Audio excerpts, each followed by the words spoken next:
let's move on Yeah. to it. I already know who you're gonna pick based You on already the know way him. you You already described this you man, the way you described already the know. other guy before the pod.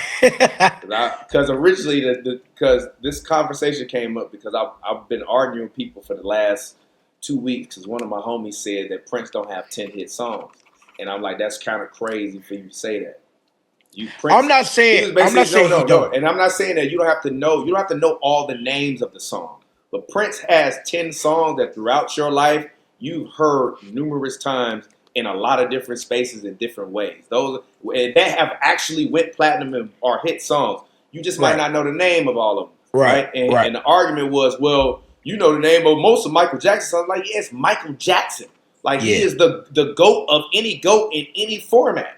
It's Yeah, Michael Jackson. I It's ain't gonna lie Steve to you. Jobs in terms of tech and making cool shit look dope, and Yeah. Michael Yep. Jackson in terms of entertainment. So I'm like, yeah, of course Prince is not as big as Mike, but he still got hits. So I'm not No, no, no, saying it to say absolutely. like you got to know every song. But if you No, heard, facts. like the homie's like, yeah, I ain't. He like, yeah, I think he said he ain't never heard Raspberry Beret. I'm like, yeah, I, I don't know how you never heard that But song before. but also, man, like that's we got to get back to passing the culture, from hand to hand. Because I think the bigger thing is because of how readily accessible it is, the way that you experience music and stuff for the first time is not the same. You know what I mean?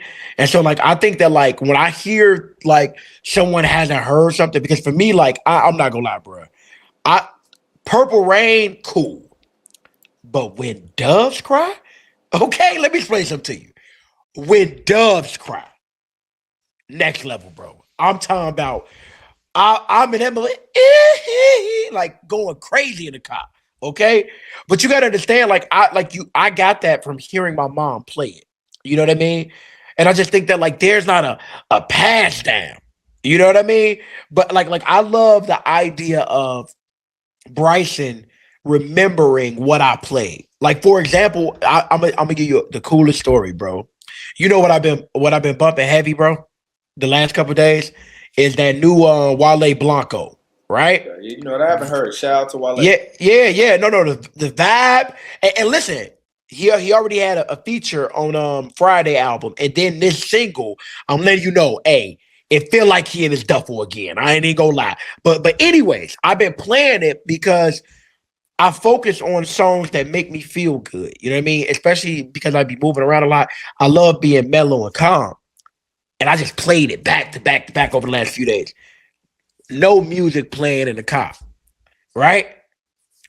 Today, Bryson in the backseat doing his homework. What I hear him humming, back on that bottle. I'm not alone, yeah. Blanco is. I said, hey, yo, I almost told, turn it on up. I almost said, pipe me up, boy, That's okay? hilarious. Shout out to I'm Bryson. telling facts, Five man. versus But I, five.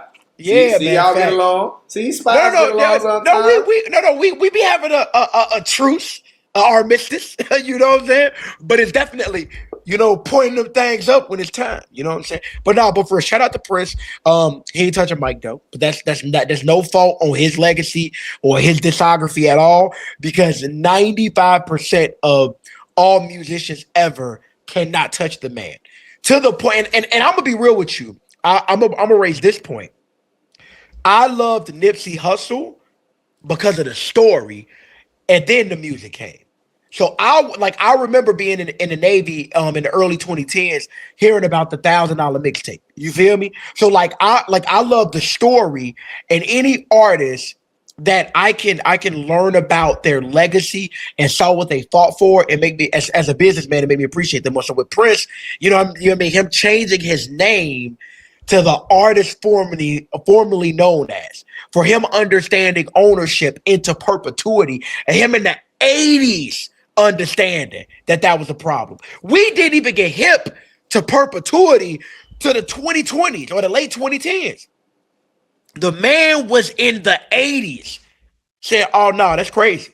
To the point where you hear stories like Nas talking about, man, I went up to when I met Prince, I said, man, God, I gotta have that feature. The man Prince looked up and said, you don't own your music. You feel me? So we talk like what I love about that is now the internet age is catching up to what Prince was trying to put everybody on game. Everybody on game. So off top, like even outside of Michael Jackson, you will never hear me downplay not just the music, but the business acumen, the teaching, the legacy, the culture, understanding, you know what I'm saying, ownership and artistic freedom. Like the man was a GOAT. The man was a GOAT. So like it's some things to say, hey, I prefer Mike over Prince, but ain't no down at Prince, bro. Ain't no down in the purple god, okay? He's the purple god.